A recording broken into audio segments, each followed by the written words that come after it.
I am so delighted to welcome my first guest for 2024, Kristina Karlsson. Kristina is the founder of Dream Life and global Swedish design and stationery brand Kikki K, and the author of your book, Your Dream Life Starts Here. And she's on a mission to inspire 101 million people to dream big and make their dreams happen. And that's what we're going to be talking about today, to inspire you to make your dreams happen. So welcome, Kristina. Thank you so much. Happy New Year. I am excited to be here. Yes, Happy New Year to you. It seems amazing that we're starting another new year, Yeah. and you are the perfect guest to kick us off for 2024. Oh, thank you. Yeah. So, what I'd love to jump into is you started to manifest your dream at the age of 23, I believe. So, what was the starting point for you? Well, I moved from Sweden to Australia and I was really lost. I had no idea what to do with my life. And I was whinging and complaining a lot. And I would ask anyone who would listen, what am I going to do with my life? And one morning at 3 a.m., I woke up my partner, Paul, I think for the fifth time that night, and I said to him, what am I going to do? And he was a bit over it because he couldn't sleep because I was constantly working out, trying to work out what I was going to do with my life. And for anyone who's listening, and when you feel a bit lost, it's kind of, you go into that kind of rut of, I'm not really finding any solution. So at 3 a.m., he turned on the light and he said, why don't we write down what is important to you? And on that list, I had that I wanted to drive to work every single day and loving it. And of course there are days where even if we live our dream life, there are days where we don't feel like that. But majority of the time I wanted to get excited to go to work and love what I was doing. And I think that's so important for anyone listening. What we do for Mm, work, if it's your own business or if it's working for someone else, or if you don't have to work and you choose a charity, you really have to love it, and you really have mm, to do something you love, in my opinion. So that was number one. Number two, I wanted to have a business on my own, but I had no experience in any of that, and I didn't know what that was going to be, and I wasn't even sure if I was able to do that because English was my second language and new country. I had no idea how anything was working in this new country. But that was on my list. I also had that I wanted to work with Swedish design because that's one of my passions, but I had no mm, background in that, just knew that I love that. And I also wanted to have a connection with Sweden. My little brother had cancer at the time, so I had to go home a couple of times. And I thought, I really want to have the flexibility. If anything like that ever happened again, I want to be able to go home and be there. And actually, since then, I've added another dream to actually have, my life in both countries, which I made happen a few years ago. And that's an incredible dream because that was really important to me. And I had no idea how that was going to be, how I was able to do that, but I made that happen. And then the last one was to make $500 a week, and that was based on paying rent, eating some good food, drinking some good wine, and go to Sweden once or twice a year. So that was my first dreams on paper. And for anyone listening and thinking they seem so simple, they were not simple for me. They felt impossible. And now when we're in a new year, it's a perfect time to think about what would you do if you knew you couldn't fail, if you had all the money and the opportunities to do whatever you wanted to do. What would that look like for you? Because that's really what happened to me at 3 a.m. that morning. And then that led to dreams that I could never even have imagined. So sometimes we just have to start where we are at. And for me, that was that list. And then Kikki K was born out of that list because I wanted to have my own business, but I didn't know what that was going to be. But I started with thinking, I'm going to set up a beautiful home office. The Swedish design and interior and environment is really important to me. So I started with that, and I just couldn't find anything. So depressed is not the right word, but I was like low, and I'm thinking, this is so boring. And then I got really excited, thinking this is my opportunity to do something really exciting. And out of that, to make a very long story short, Kikki K was born, and we took that to a global brand. So really, it's really powerful. And I think especially this time of year to really think about what could our dream life look like if we could make it happen. Yes, I love that. And I mean, I think everyone knows of Kikki K, and I certainly used to buy enormous amounts of that. So, one of my favorite brands. And of course, that's, now sort of transitioned Yes. to your dream life, which is so exciting. So, in talking about that, how did your transition from Kikki K into your dream life go for you? Was that something that was difficult, and how did you get through that? Yeah. Oh gosh, it was incredibly hard. When I Mm, started Kikki K, it was much more than a business for me. It was a family. It was like everything. It was my nickname. It was like everything. I never really saw it as something different from me. It was like just a big lovely family. And so just for everyone listening, I lost it over COVID. It wasn't just COVID. It was a few things. We had Brexit. So we were in 5 countries. We had stores, I think about 120 stores in Australia, New Zealand, Singapore, Hong Kong, and UK. And then we had Brexit in mm, the UK. We had all the uncertainties in Hong Kong. We had bushfires in Australia, and retail is tough as it is without all those things. But we mm, had an opportunity. Someone we were backed by a private equity, and they wanted to get out, and someone in China wanted to buy us, and like that was 2 years before COVID, so we were working on this deal for a couple of years, and I felt like that was done. I was going to stay on and just be a smaller shareholder and really focus only on what I was good at, which was creating product, not running a big global business. That was never my strength, and I was really excited about that because I felt like we could really focusing on becoming a global brand, and with that incredible business behind us. And as COVID was happening, they pulled out because everyone mm, was worried, and that meant that our private equity put us into administration. And as an entrepreneur, that's like really hard to accept because there was like I was awake the last 24 hours trying to find a different solution, because that's the last thing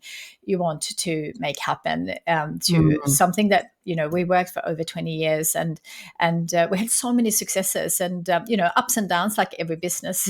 That's just the reality for all businesses, regardless of what a brand you have.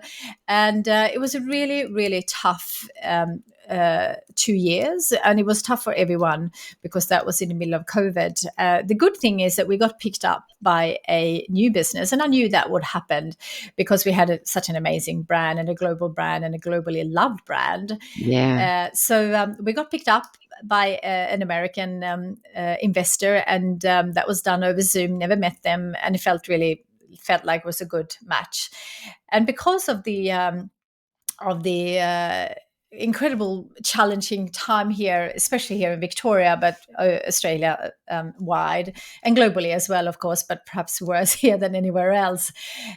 We were just shut so much, and they lost faith in the government that we were not being.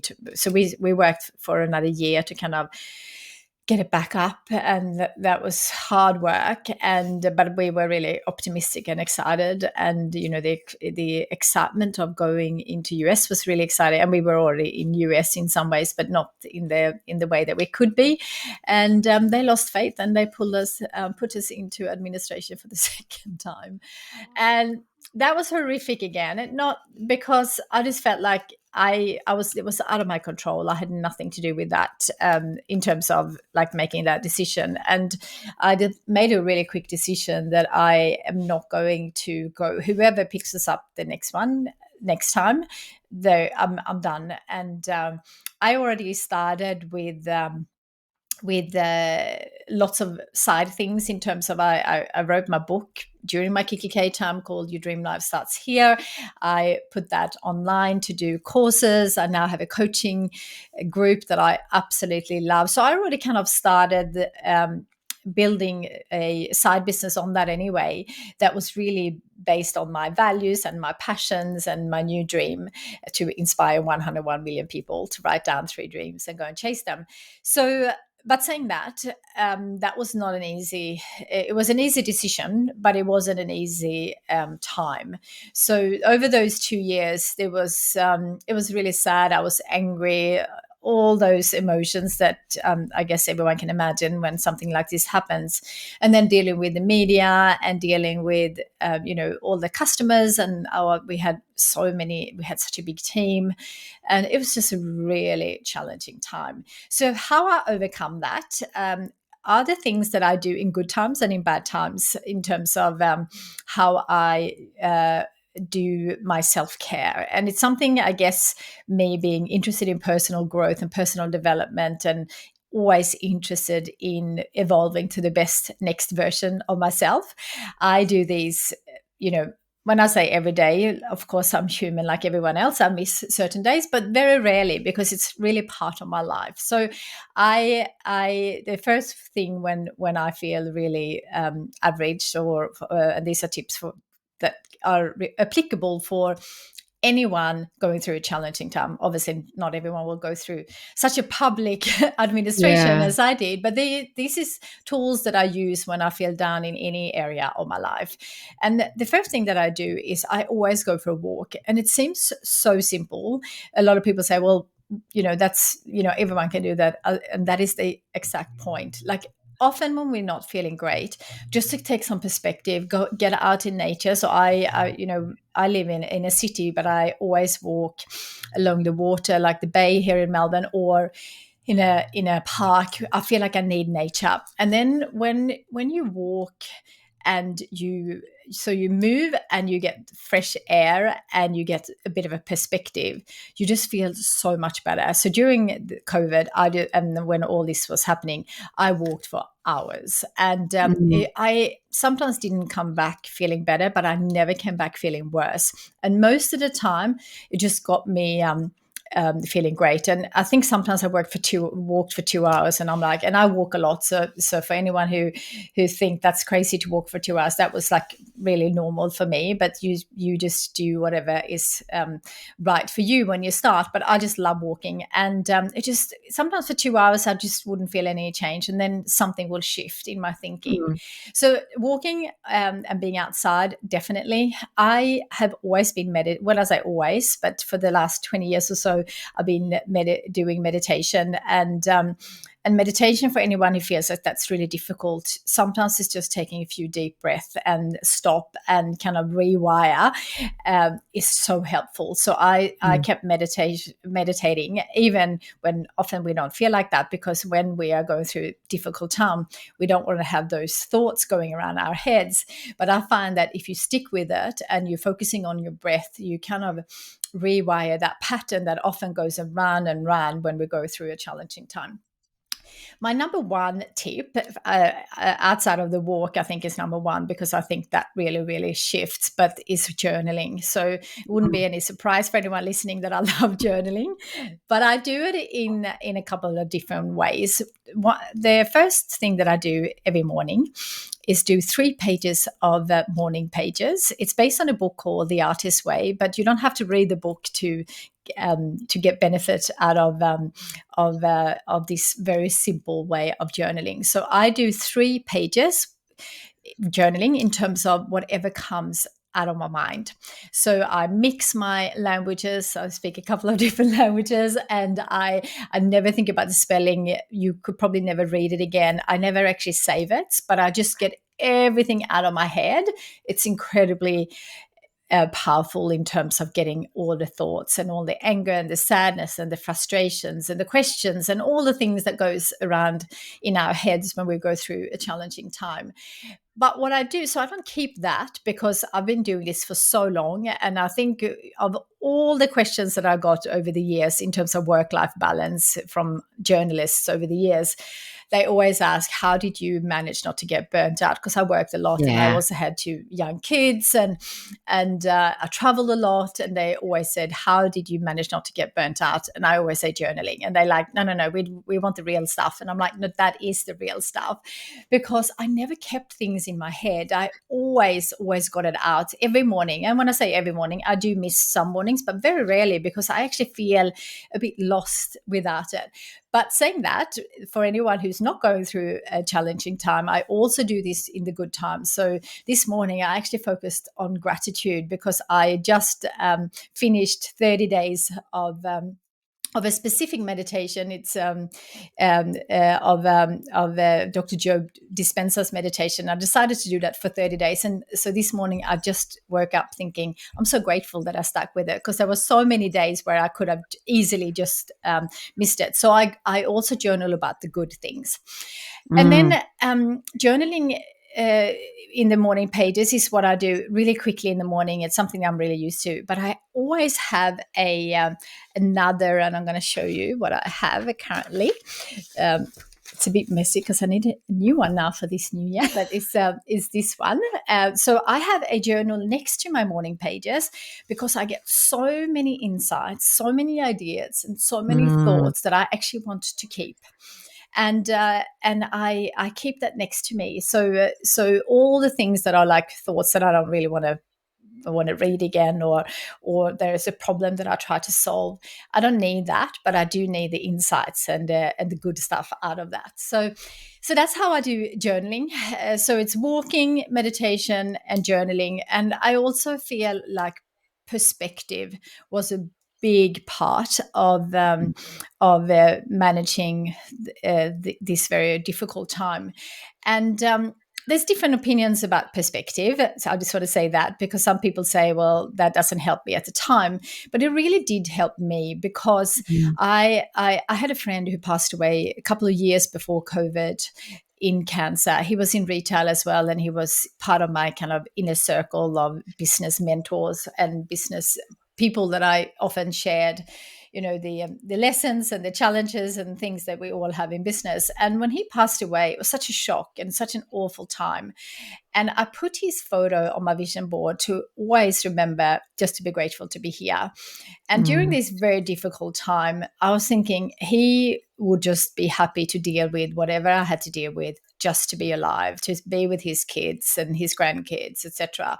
So perspective really, really helped me. And it's one of those things where you might not feel that straight away, because you were just so focused on yourself. But for me to see his photo, I just thought, gosh, I'm alive. And also I had my family still, and I had, some amazing friends. That was another thing. One of my best friends, I spoke to her every single day. If you're lucky to have a friend that could actually to pick up the phone, and if you are lucky to also have a friend that needs you, it's also a beautiful thing to do. So I think those ones, I mean, I can go on and on with tools, but that was a very long answer to a question. No, I love that. And thank you for sharing the story about your friend. And I'm sorry to hear about that, and also about your brother. Oh, thank you. He's well now. Oh, So he's all good. good. Yeah. He's all That's good. really Yeah. good. But you're right. Perspective is such a powerful thing. And I'm so glad you mentioned about the journaling and burnout, because burnout seems to be such a massive epidemic at the Yeah. moment, particularly with women. And I always rack my brain and think, why do women feel like they have to get to that point? Mm. Um, Almost like it's like the journey to success. They have to experience burnout and then they can move forward. I so disagree with that. So I love what you shared about that journaling, like just getting it out and then not looking at it again, but taking the insights with you. Yeah. So powerful. And the power of perspective as well is Yeah. incredibly, Yeah. incredibly powerful. Well, it all was actually, because moving your body is too. So everything, meditation as well. Yeah. And I find meditation when I'm walking too, even though Yeah. I have to get my eyes open. Yeah. um, it's just incredibly powerful. Just that breathing technique can Yeah. really calm you down. Yeah, absolutely. And it just makes you feel alive. Like it just gets you, and it's a practice like with everything else in life. When you're starting out, it's challenging because you have all these thoughts coming through. But as you start practicing every day, you get better at it. And it's Yeah. something I really look forward to. And I guess me being, I have a very full life, but Mm. I always make time for self-care. And I think that's why I never got burnt out, because I find exercise, I find meditation, journaling. Even I have a new one that I started, when I say new, probably a couple of years, but I recently started with just sitting. So when the kids are out of the house, so I have like a couple of hours for me in the morning, but my kids are older, so that's much easier now compared to when they were much smaller and needed me much more. But by the time I'm back from my walk, and so I do my meditation in the morning, and I do my journaling, and then I go for a walk or a run or some kind of exercise, and then I'm back about 7 o'clock when the kids are up, and then I focus all about the kids getting the lunches, all those kind of things, helping them finding the things that they seem to misplace daily. Even if I always say, where is it not in its home? But anyway, so then when they, and then my partner, he drives them to school and I do the pickup. We just because I'm a morning person, I like to get on with work straight away. So when they leave the house and it just becomes really quiet, I take 5 minutes in silence, and no phone, no journals, no books, which is kind of my thing. I love reading, I love listening to a podcast, but I just take 5 minutes in silence. I love coffee, and it's just such a beautiful part of my 5 minutes. And everyone's like, 5 minutes just goes like that. I said, yeah, but when you actually do nothing, it feels like quite a long time. And it's something I look forward to. And I think sometimes we underestimate the power of the small things, like the journaling, the meditation, sometimes just a walk around the block can make a massive difference to your life. But often when we are so wind up and so into our into our difficult times, it's hard to kind of see through that. But if you can have like a little list of all the small things that you can do when you go through a challenging time, I think you can snap out of it quicker and deal with it quicker. Yes, I love that. So Kristina, with this being the first episode of 2024 and we're in people's ears in early January, what would you like to leave as your final words with the listeners today? I think, gosh, I can speak for an hour just about this topic, because I just love this time of year. I actually spend January planning out the whole year. So first, for the listeners, I think it's really important that you take some time to work out what your dream life could look like. And here's a couple of tips on how to do that. It's not really about setting goals first. I love goal setting, but not to start with, because often when we set goals or New Year's resolutions, we often look at where we are today and where we potentially could push ourselves to. So this could be a promotion at work, or a higher turnover in our business, or if you are into running, you maybe want to push yourself from 5K to 10K or half a marathon or something like that. And they are all great, but if you are on the wrong path already and you don't know that, that just gets you further into the wrong path. While I like to start with dreaming, and this is where you kind of remove your current life just for an hour or two, and just imagine if you could start your life again and you could do anything. And the way of getting that out of your head and hopefully from your heart is to ask yourself, what would you do if you knew you couldn't fail? If you had all the money and the time and the resources and the knowledge and the skills to do whatever you want to do, and you might not have that. So for example, when I did that a few years ago, similar around your timing, around 2018, I thought if I couldn't fail, I would start a podcast. And because English is my second language and I'm not used to interview other people, I'm used to being interviewed over all the years. I thought, I can't do that. I don't know how to do it. And self-doubt came up and all those kind of things. And I did it anyway. And now it's one of my favorite things to do. And it's funny how you can come from feeling so doubtful, so fearful on something. And for some people think that's ridiculous, but everyone has something we feel self-doubt about. And that for me was podcast. And even, starting my own business was the same in many years ago. But when I looked at that question, I thought I'd rather start another 10 businesses than start a podcast. But the whole point is that you write it down anyway.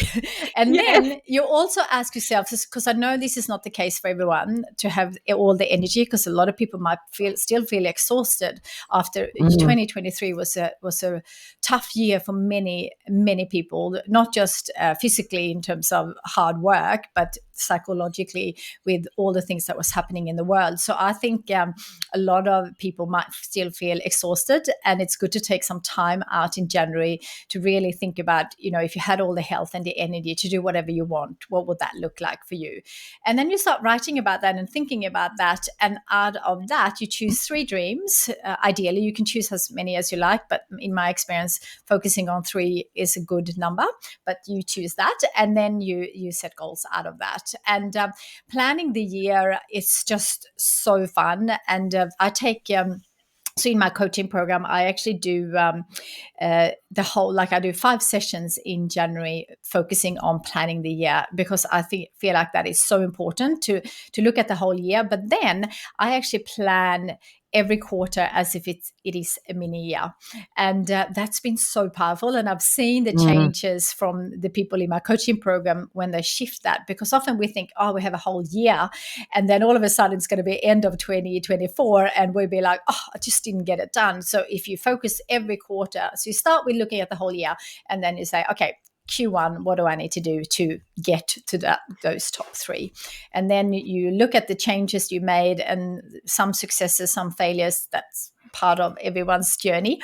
And then you look at Q2, and then you base it on that. And that means that you always on the right path versus waiting for a year to end. And we often feel like when we get to the end of year, like we just didn't get it all done. And by doing this, I feel like that's much an easier way of doing it. So for everyone listening, I think dreaming, then planning it out, and also realizing that a year will go so quick, and there's only one person that can make a difference in your life in terms of making your dreams and goals happen, and that of course is you. And it's something that we all know, but it's really important to take that responsibility on, and just knowing that regardless of what people believe about what you should be doing, or their opinion about what you want to do, it's in the end of the day, when you get to the end of your life, you will be the only person that could have made that change. So now is a perfect time to really think about what is important to you. And when I say dreaming big, it's individual. So whatever is right for each person doesn't mean a global business, doesn't have to mean a global business. It could be if you aspire for that, but it could also be about really focusing on being more present, or basically living a life that is true to you. Yes, I love that, Kristina. Perfect tips for this time of year, and really any time of year. Yeah. And I love that, chunking down the goal into the quarter. I think that's really powerful too. And it just makes it seem more achievable, just taking the smallest steps towards the bigger, our bigger dreams. Yeah. So I want to thank you for being part of Leading You, and just for being such a powerful role model for Thank you. people to, really, get insights from your mindset, your practices, your beliefs, and to really forge a dream life for themselves as well. So Yeah. thank you so much for being a part of Leading You. Yeah, thank you so much. And now I wanted to add, actually, I have a free resource at the Dream. So for anyone who's listening and wants to get started, there is a free resource on the Dream Life store, or you can go to yourdreamlifestartshere.com. Either of those websites have it. And it's a free resource, an audio file that guides you through all those questions, the questions that I said here, but much more and much deeper if anyone wants to get started. And I will also, by end of January, be holding a couple of free masterclasses if anyone wants to join. So that's an option as well. But if you want to get started now, then you can just head over there. It's free, and it's really powerful 1 hour session that will really help you get started on your dream life journey. Fantastic. And we'll share all the links on the show notes, so you can just Amazing. easily click on that and get started. So thank you, Kristina. Thank you so much for having me. And let's make 2024 our best year yet. Absolutely. Thank you. Thank you.